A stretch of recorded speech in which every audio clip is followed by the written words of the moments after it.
두 번째 키워드부터 만나보시죠. 네, 두 번째 키워드는 똘똘한 한 채가 문제입니다. 네, 이번 토론회의 상징적 주제는 1주택이었습니다. 대통령이 똘똘한 한 채가 투기의 기회를 만들었다고 발언했고요. 어제 임강영 국세청장은 장기 보유 특별 공제와 관련해서 초고가 주택일수록 혜택이 커지는 문제가 있다고 밝혔습니다. 이른바 장특 공제의 역진성을 제기한 건데요. 2024년도 양도한 주택의 양도세 신고 통계를 분석함을 제시하면서 전국 24,816호의 1세대 1주택이 5조 320억 정도의 장특공을 받았는데 이 중 서울이 4조 5천억 원, 즉 공제 혜택의 90%가 서울 쏠림 현상이 나타났다면서 서울 4조 5천억 중 강남 3구, 용산구 장특공제액이 3조 5천억으로 78.6%를 차지하고 있다라고 하는 것들을 밝히면서 이렇게 국세청장이 말씀하셨는데요. 정부는 강남 3구가 장특공제 혜택의 대부분을 가져가고 이른바 금강구와 강북 지역은 장특공제 혜택을 거의 못 받는다고 하고 있는데요. 이렇게 보면 뭔가 불공정해 보이나요? 이게 불공정하다고요? 네네. 와, 이게 불공정하면 네. 미국도 뉴욕이 문제죠. 뉴욕이 왜 그렇게 비쌀까 생각해 보게 되면 아니 선진국의 수도에 모든 인프라가 몰려있고 주거 인프라가 좋은 부자들이 몰려드는 곳이 비싸고 많이 올랐으니까 양도세가 많이 나오는 거죠. 그래서 그 혜택이 과도하다 그러면 저는 충분히 조정은 할 수 있다라고 생각을 합니다. 근데 그냥 똘똘한 한 채가 문제다라고 하면 생각해 보게 되면 우리 이제 국민들 입장에서 생각해 보게 되면 거슬러 올라가게 되면 2013년도 박근혜 정부 시절에 사라고 했잖아요. 나라에서. 우리 집값 너무 많이 떨어지고 경제가 안 좋아서 힘들어요. 우리 국민들 세금 깎아주고 그 5년간 양도세 면제해 줄 테니까 제발 집 사달라고 국민들한테 사정 해가지고 국민들이 사줬습니다. 그래서 샀고 2017년도에는 임대료 안 올리면 세입자한테 임대료 안 올리면 세제 혜택 주겠다고 세입자 보호를 위해서 제발 임대사업자 해달라고 해서 문재인 정부 시절에 또 했습니다.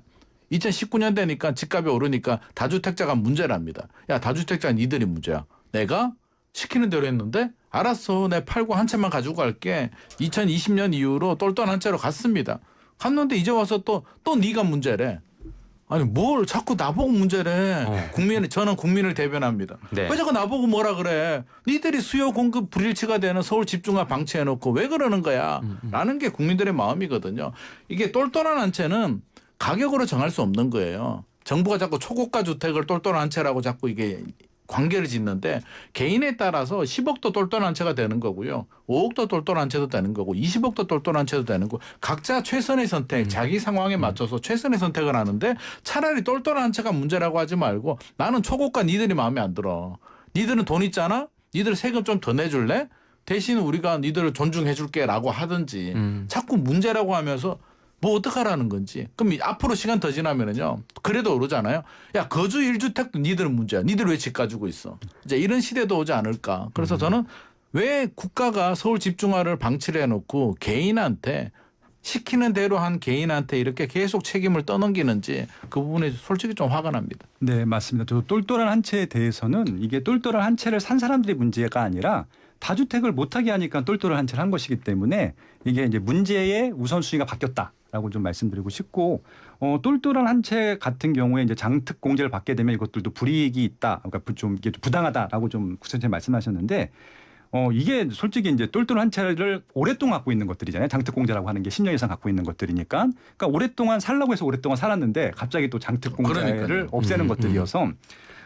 그래서 장특공제는 이게 오랫동안 살다 보면은 인플레이션도 반영해야 되는데 그 부분들에 대한 공제도 없잖아요. 그러니까 이제 선진국 같은 경우는 보유세를 내든 뭐 어떤 세금을 내든지 간에 뭐든지 다 공제가 되거든요. 우리나라는 공제가 하나도 되지 않은 상황에서 인플레이션도 반영되지 않는 부분들에 대한 것들은 또 고려 안 하면서 뭔가 그냥 증세만 하고 세금만 걷어가려고 하는 모습들이 보여서 그 부분들이 좀 아쉬운 것 같습니다. 그리고 만약에 또 장특공제를 없애게 되면은 문제가 예를 들어서 이게 좀 큰 포션이긴 하잖아요. 네. 그럼 나중에 이걸 상속으로 하는 것이 더 유리한지 아니면 장특공제를 이제 안 받고 파는 것이 더 유리한 것인지 계산해 봤을 때 지금까지는 이게 상속으로 가는 것들보다는 사고 파는 게 더 유리했기 때문에 가져갔던 것들인데 만약에 장특공제가 없어지게 되면은 저는 이거 상속으로도 많이 넘어갈 것 같거든요. 이거면 이것들도 매물 잠김 현상이 발생하는 것들이기 때문에 시장 입장에서는 공급이 줄어드는 또 효과가 어떤 부작용이죠. 발생할 수밖에 없어서 이 부분도 좀 문제라고 생각을 하고 있습니다. 또 하나 더 생각하게 되면 우리 네. 생각해 보자고요. 이제 오래 가지고 가면 이제 거주하지 않고 오래 가지고 가면 네. 이제 불이익을 준답니다. 받던 혜택이 줄어들게 되면 그러면 차라리 그냥 뭐 2년 보유하고 그냥 단타 치면 되겠네. 그래서 단타하지 말라고 장기 보유 특별 공제가 도입이 됐는데 이제 결과적으로 국가가 장기 거주할 집 아니면 단타 쳐라라고 좀 등 떠미는 것 같고 아니면 거주하는 사람들이 있겠죠. 나 인천에 살고 있는데 내 집인 서울로 들어올게. 세입자 만기되면 내보내고 본인이 들어옵니다. 그래서 서울은 이제 집주인들만 사는 이상한 도시가 되지 않을까 그런 우려도 됩니다. 뭔가 이렇게 대책을 세우려면 확실히 이제 좀 장기적으로 플랜을 해서 세워야 되는데 이렇게 보면 시장이 항상 새로운 방법을 찾고 이런 부분들 때문에 정책이 잘 반영이 안 된다 뭐 이런 얘기도 있는데 유튜브랑 댓글 먼저 소개해드리겠습니다. 유튜브의 코바님이 감당할 수 있는 수준에서 구매했는데 집값 계속 오르는데 세금 올린다고 하니 힘드네요 라고 말씀하셔서 지금 비슷한 국민의 심정을 대변하고 있는 것 같고요. 문자에서 3418님 10월 달에 이사를 가야 하는데 부동산 10여 곳을 다녀도 전세가 안 나와요. 날짜는 촉박하고 큰 걱정입니다 라고 말씀하셨습니다. 이런 분들이 지금 적지 않죠? 많죠 지금. 그러니까 지금 임차 물건들은 더 심각합니다. 네. 그러니까 지금 솔직히 매매 같은 경우는 사도 되고 안 사도 되잖아요. 네. 그래서 이건 선택의 문제인데 물론 이제 이사를 가셔야 될 분들도 조급하겠죠. 근데 이분들은 그래도 안 갈 수 있는 대안이라도 있는데 임차인들은 2년에 한 번씩 4년에 한 번씩 이사를 해야 된다는데 지금 물건이 없으면 물건 이분들은 없으면. 방법이 없잖아요. 그래서 결국은 월세로 가든가. 근데 월세도 만만치 않아요 지금. 가격이 올라가는 것도 그렇고 물건이 없는 것도 그렇고. 근데 이제 제가 제일 좀 안타깝게 생각하는 것이 전세랑 월세가 없어서 그냥 그 집을 사게 되는데 그 집은 못 사죠. 하급지 하급 상품으로 가서 강제 매수를 하는 강제 것들이 매수. 예, 지금 안타까운 상황인 것 같아서. 근데 여기다가 또 하나의 또 불을 붙인 게 있잖아요. 이번에 비거주 1주택자 논란이 생겼단 말이죠. 비거주, 실거주하지 않은 1주택자들한테는 세금을 중과하겠다라고 했기 때문에 이렇게 되면 일단 뭐 얘기를 더 해보겠지만 실거주를 할 것 같거든요. 그럼 임차 거주해야죠. 세대가 없어지는 거잖아요. 그렇죠. 그럼 임차 물건이 더 줄어드는 거라서 이 부분들도 지금 문제인 것 같아요. 대책이 뭘까요? 물어봐도 답변 안 하더라고요. 제가 토론회 때도 이 문제 얘기했잖아요. 네. 전월세 어떻게 할 거냐. 결국에는 집주인은 뺨 한 대 때리면 세입자는 뺨 2대 맞는데 정부 차원의 대책이 뭐냐라고 하니까 대토론회 때도 말씀 안 해주셨고 네. 또 그전에도 뭐 다른 간담회나 토론회 갔을 때도 묵묵부답이더라고요. 그래서 사실 김학렬 소장님 말씀하신 것처럼 뭐 집이야 사도 되고 안 사도 되는 영역인데 전월세 같은 경우는 신혼부부들이 작년 2025년에 한 4만 9천 쌍 정도 결혼을 했거든요. 2024년에는 4만 2천 쌍. 올해는 아마 5만이 넘을 것 같은데 결국 가구수 분화가 일어나는 신혼부부가 원룸에 살 수는 없으니 적어도 방 3개, 화장실 2개 정도 기본적으로 주거 인프라가 되는 곳들에 들어가야 되는데 이쪽에 입주 물량도 없고 전세 매물도 없다는 얘기는 결혼하지 말라는 얘기인지 도대체 뭘 하라는 건지 저는 출산 대책 뭐 신혼부부들 혜택 준다라고 하는데 가장 많은 혜택이 주거 안정을 시켜줘야 뭐 독립을 해서 결혼을 하는데 그 부분이 해결이 안 되면 백날 뭘 청약 뭐 기회 주면 뭐 하겠습니까? 그래서 저는 이 문제에 대해서 정부가 모든 이게 1순위가 돼야 되는데 뭔가 1순위가 바뀌어서 똘똘한 한 채 때리기 초고가 때리기가 1순위가 돼버린 것 같아서 순서가 바뀌었다는 생각은 듭니다. 네, 그러니까 임차 문제 대책이 우선인 것 같고요. 근데 그럼요. 거기다가 또 전세자금 대출 또 줄인다고 하잖아요. 어떡하라는겨? 예, 그러니까 이제 집을 사지 말면서 임차도 사지 말고 뭐 무슨 얘기인지 모르겠어요, 저도. 그냥 그러면 부모님 집에서 그냥 눌러 앉아라는 건가? 네. 주말 부부하고 네. 그냥 만날 때 일주일에 한번 호텔 가서 자고 신혼부부들 그러니까 뭐 그냥 고시원 살면서 그냥 고시원. 주식이나 투자해라 뭐 이런 얘기로 좀 결론이 되고 있는 것 같아서 예, 아무튼 그렇습니다. 근데 어저께 뉴스가 하나 나온 게 있었는데 실거주하지 않은 1주택자들을 노골적으로 그냥 이제 증설하겠다라고 발표는 하지 않았지만 뉴스에 흘러나왔습니다. 경향일보에서 봤는데 정부가 공시가격 30억 원이 넘는 초고가 주택에 실거주하지 않은 1주택자들. 그러니까 이게 초고가하고 비거주 1주택자들을 함께 공약을 한 거잖아요. 네. 종부세 기본 공제액을 현행 12억 원에서 다주택자와 동일한 9억 원으로 줄인다라고 하는 것들을 뉴스에서 봤단 말이죠. 그럼 이것은 다주택자 속된 말로 3주택자 이상이고 이번 정부에서 막이라고 표현했던 그런 이제 종부세를 부과했다는 것들인데 요거에 대해서는 어떻게 생각하세요? 야, 우리 생각해 보게 되면 지금 종부세가 이제 2주택 이하는 0.5에서 2.7%까지 세율이 적용이 되고요. 3주택 이상이 되면 최대 5%까지. 그러니까 밑에 하위 구간은 큰 차이가 없는데 12억 아래 구간은 큰 차이가 없는데 이제 넘어갈수록 차이가 점점 벌어집니다. 그러면 한 30억 공시가격 30억 기준으로 하게 되면 2배 정도 차이가 나거든요.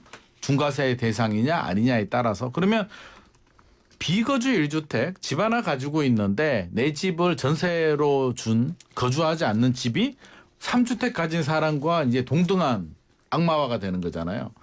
야, 이게 내 집에 내가 거주하지 않았다는 이유만으로 이게 중과세 대상이 된다는 게 저는 도무지 납득할 수가 없고요. 며칠 전까지만 하더라도 대통령도 비거주 1주택이었잖아요. 네. 공교롭게도 대통령이 집을 팔자마자 이렇게 한다는 게 국민 정서상 저는 받아들일 수도 없고요. 그럼 대통령도 이게 문제라고 인식을 했으면 이게 인천 지역구 갈 때부터 비거주 1주택이었잖아요. 3년 전에 2년 전에 대통령도 팔았어야죠. 이게 악마화였는데 본인 또 중과세 대상인데 이제 와서 집 팔고 나니까 이게 중과세 대상이 돼버린다. 저는 이건 국민들이 다수의 비거주 1주택자들이 저는 용납할 수 없는 문제라고 생각합니다. 네, 알겠습니다. 부동산 토론회 현장에서 좀 새로운 질문이다라는 평가를 받은 그거에 대해서 좀 입장을 묻고 싶습니다. 이제 1가구 1주택에 대한 양도세 감면은 생애 1회 한 번으로 제한해야 한다. 좀 이런 의견 남았는데 그 이에 대해서 누가 얘기했죠? 그에 대해서는 저랑 동명이인인 이광수 대표가 큰광수 큰광수 형님께서 이제 키는 비슷할 것 같습니다. 말씀해 주셔가지고 네네. 저도 굉장히 문자를 많이 받았습니다. 토론에 나갔냐며. 그래서 왜 그러셨어요, 근데? 토론에 왜 그랬냐고. 토론에 나가지 않았다라고 이제 주변 지인분들을 좀 진정시켰는데 이에 대해서 일단 김학렬 소장님 의견부터 한번 듣고 싶습니다. 네, 뭐 이건 그냥 결론만 일단 말씀을 드리면 이렇게 되면 집을 못 팔아요. 살 수도 없고. 그리고 특히 비싼 집들은 더 안 팔겠죠. 왜냐하면 양도 차익이 많이 날 테니까. 이렇게 되면 어떤 상태가 되냐면은 조선시대로 복귀한다라고 보시면 될 것 같아요. 왜냐하면 거주 이전이 거의 안 됐거든요. 그때 이동할 수 없는. 그냥 경상북도에서 태어나면 경상북도에서 사는 거야. 그런 부분들이고 그다음에 서울에서 태어나신 분은 서울에서 사는 것들이고 거주 이전이 안 될 겁니다. 왜냐하면 파는 순간 그 집으로 다시 못 가게 되거든요. 한 번밖에 못 쓰기 때문에. 그래서 저는 이게 일단은 뭐 옳다 그르다를 떠나서 결과가 너무 예상되기 때문에 근데 이분들이 이걸 예상 못했을 것 같지는 않거든요. 그래서 솔직히 저는 이거의 의도도 잘 모르겠어요. 김 선생님 이건 어떻게 생각하십니까? 의도는 이제 광수한테 물어봐야죠. 광수가 얘기했으니까 광수한테 물어봐야 되는데 아마 그런 것 같습니다. 이게 2년 보유, 2년 거주하게 되면 12억까지 비과세를 해줘요. 그러니까 2년 보유, 2년 거주하고 팔고 네. 또 사서 2년 거주, 2년 보유하고 또 팔고 사고 팔고 이게 투기다라고 하는데 물론 일부 그런 분들이 있을 수도 있습니다만 사서 2년 후에 집값이 올라간다는 보장이 서울은 뭐 지금 일정 부분 됐습니다만 우리 2022년, 2023년에 떨어질 때도 있잖아요. 이게 계획처럼 되지도 않고요. 사고 팔고 하게 되면 취득세도 내야죠. 재산세 내야죠. 실제로 얼마나 올라갈지는 몰라도 12월까지는 비과세가 돼도 차 떼고 포 떼고 중개보수 내고 하면 실제로 크게 남지도 않습니다. 그러면 50억 아파트를 사고 팔고 할 수 있을까? 그 미친 것도 아니고 그렇게 하는 사람은 저는 없다고 보고요. 부작용이 뭐냐? 모든 정책은 이제 부작용과 긍정의 효과를 생각을 해야 되는데 똘똘한 한자가 더 강해집니다. 이 소중한 내 인생에 한 번밖에 없는 기회잖아요. 비과세를. 네. 그럼 어떻게 해야 될까요? 아니야. 지금은 집 사면 안 돼. 사용하면 내가 안 돼. 어떻게든 부모님한테 증여를 받고 우리 부모님이 10년 후에 뭐 건물을 팔 것 같으니까 기다렸다. 그때 내가 강남 아파트 살 거야. 어떻게든 아껴서 똘똘한 채로 가려고 노력을 할 겁니다. 어설프게 샀다가 갈아타는 길이 다 막히잖아요. 비과세를 안 해주니까. 그러면 더 심해져요. 똘똘한 채가. 지금 똘똘한 채가 지금 문제라고 하는데 정부가 똘똘한 채 하랍니다. 생애 한 번만 해줄 거니까 똘똘한 채 하라. 그래서 저는 이거는 그냥 아이디어 차원이지 이거 한다라고 하면 우리 이광수 기자님이 욕을 더 많이 먹을 것 같습니다. 네. 네. 제가 요즘에 부쩍 또 유명해진 네. 부분이 있는데 알겠습니다. 추가적으로 그래도 이것도 한번 짚고 넘어가겠습니다. 동시에 대출 구조 조정해야 한다 이런 의견도 나왔거든요. 토론회에서. 그러니까 신규 대출자만 지금 대출 규제 받고 있는데 기존 이미 대출 받았던 기대출자에 대해서도 똑같이 적용하자 이런 건데요. 이미 대출 받아서 집 산 사람들의 집값이 올랐으니까 여기도 규제하자 좀 이런 내용인데 이어서 김인만 소장님께 이에 대해서는 좀 어떻게 보시는지 이렇게 되면은 앞으로 시장이 어떻게 반응할 것인지 이런 것도 궁금합니다. 이게 소급 적용하자는 거잖아요. 네. 이미 받은 거. 그러면 이제 세월이 지나서 뭐 문제 다면 이제 그럴 수도 있죠. 야, 너 30년에 받은 월급 너 세금 너무 적게 냈어. 너 그것도 다시 내. 이런 거와 똑같은 논리인데 있을 수 없는 얘기고요. 그냥 제가 볼 때는 막 질러댄 것 같습니다. 자기 속에 있는 마음을 그 분노를 막 이렇게 질러대면 이 방송을 보는 다수의 국민들은 스트레스 받아요. 이게 이 스트레스 받은 대가를 지불해 줘야 됩니다. 왜 이런 쓸데없는 쓰잘데기 없는 의견을 듣고 우리가 화를 내야 되는지도 모르겠는데 있을 수 없는 얘기잖아요. 대출 받은 사람한테 그러면 뭐 어떡하라는 거예요. 대출 그러면 예를 들어서 실제로 시행이 돼요. 내가 집 하나 가지고 있는 대출 받고 있는데 너 대출 상환하래. 안 해. 그럼 경매 넘길 거잖아요. 그럼 개인이 가지고 있는 집을 그렇게 국가가 경매를 넘긴다고? 이거는 그냥 밀란이 발생할 문제이기 때문에 이광수 대표가 대통령 안티가 아닐까라는 생각도 저는 합니다. 대통령님을 진짜 네. 곤혹스럽게 만들려고 이런 얘기를 하지 않을까 저는 그런 생각도 하게 됩니다. 아마 그냥 이슈화한 것 같고, 근데 이제 중요한 것은 대출 규제를 하게 되면은 실제로 이것도 이사를 더 못 가게 되는 것들이잖아요. 그러니까 결국은 계속 거래를 못하게 하는 제도들만 지금 나온 것 같아서 이건 이광수의 기자님도 한번 좀 동명이인으로서 한번 네네. 생각을 해주시면 좋을 같이 것 같다는 생각을 고민해보겠습니다. 해보겠습니다. 지금 저희 YTN 라디오 경제 라디오 유튜브가 동접수 수가 지금 500명, 600명을 넘었거든요. 오. 이게 전체 구독자 수가 1000명이기 때문에 진짜? 굉장히 야, 많이 이거 겁니다. 어마어마한데? 왜냐하면 200만 유튜브에 100만 명이 보고 있거나 똑같은 거잖아요. 그래서 아무튼 너무 감사하고요. 지금 보시는 분 중에 구독 안 하신 분들은 구독을 꼭 부탁드립니다. 시간이 거의 다 됐습니다. 그래서 공급 얘기를 못 했는데 공급 얘기 조금 간단히 했으면 좋겠는데 서울 공급은 어떻게 해야 됩니까? 이민전 선생님. 뭐 공급은 뭐 안 해도 되지 않겠습니까? 우리 방송에서 어차피 안 되는 건데 뭐 공급이 나와야 말이죠. 국토부에서 지금 뭐 최선을 다하고 있는데 사실 공급이 우리 안 나오는 거 알잖아요. 공사 기간만 4년이 걸리는데 아무리 노력을 해도 임기 내에 공급은 안 나옵니다. 그럼에도 불구하고 저는 해야 된다고 생각합니다. 닥치고 공급. 김명봉 실장님이 얘기를 했죠. 근데 말은 닥치고 공급인데 닥치고 공급 안 하는 것 같아요. 이번 토론회 때도 재건축 재개발 부정적인 입장을 내놨잖아요. 아니 닥치고 공급이라는 얘기는 재건축 재개발도 닥치고 하고 비아파트도 닥치고 하고 유유부지도 닥치는 대로 하고 신도시 개발도 닥치는 대로 하는 게 닥치고 공급인데 차 떼고 포 떼고 재건축 재개발 뭐 물량이 안 나올 것 같아 안 해버리게 되면 그럼 도대체 뭘 하겠다는 건지. 그래서 저는 다시 원점으로 돌아와서 닥치고 공급해야 된다고 생각합니다. 네, 그러니까 서울서 공급할 수 있는 이 방법 중에 가장 좋은 방법은 정비 사업이고요. 그리고 3기 신도시로 추후 분산할 수 있고, 그다음에 비주거 용도 전환, 뭐 오피스텔이라든지 상가 이런 것들이 있고, 그다음에 이제 유휴부지, 철도 상부에 데크를 만드는 것들이 있을 텐데. 그리고 저는 또 하나 빠진 것 중에 하나가 기존 주택 회전율을 좀 제고하는 거라고 생각합니다. 저는 그러니까 신규 물량 공급뿐만이 아니라 기존 물량들을 자꾸 이제 거래하게 하면서 여기서 이탈하는 사람들은 경기도 인천으로 빠져나가면 되는 것들이고, 여기 제일 좋은 것 중에 하나가 그 광역교통망 GTX가 개통되는 부분들일 텐데 요 부분들에 대한 좀 얘기들도 있었으면 좋겠는데 오늘 오후에 가시잖아요. 총리. 총리에. 예. 그러니까 공급 문제 오늘 할 것 같은데 그 얘기 좀 전달해 주세요. 저는 초대를 못 받았는데 GTX하고 3기 신도시 좀 더 많이 좀 줘달라고. GTX 쳐가야겠다. 3기 신도시. 왜냐하면은 그게 저는 서울 공급 문제를 해결할 수 있는 가장 좋은 현실적인 대안이라고 생각하고 있거든요. 저도 적극적으로 공감하고요. 아니 초과세수 얘기하더라고요. 제가 어제 KBS 방송 갔는데 그 기획예산처 장관 오셔가지고 초과세수 얘기를 하던데 초과세수가 뭐 올해 한 50조 이상 되고 내년에 100조가 된다는데 임대 아파트 그 공공주택 짓고 GTX하고 이런 부동산 문제를 해결하는 데는 안 쓰더라고요. 그래서 정부가 주택 문제 해결에 강력한 의지가 있다면 남아도는 초과세수, 초과세수가 남아도는데 왜 똘똘한 채 이렇게 증세를 하려는지도 갑자기 또 궁금한데 아무튼 간에 초과세수 저는 이렇게 부동산 시장 안정을 위해서 교통망에도 투자하고 공공임대 짓는 데도 많이 투자를 했으면 좋겠습니다. 그러니까 GTX 노선 하나에 4조밖에 안 들거든요. 저는 삼성한테 2개 만들려고 하고 SK한테 2개 만들려고 하면은 갑자기? 세금 공제해주면서 기꺼이 바로 만들 것 같거든요. 진짜 이재용 회장님 깜짝 놀라겠는데 네. 우리 방송 듣고 알겠습니다. 아니 나보고 네. 지하철을 하라고? 삼성물산 주가 오를까요? GTX 타면? 시간이 다 됐습니다. 좀 더 얘기해보고 싶은데 다음 기회에 한번 또 나눠보도록 하시고요.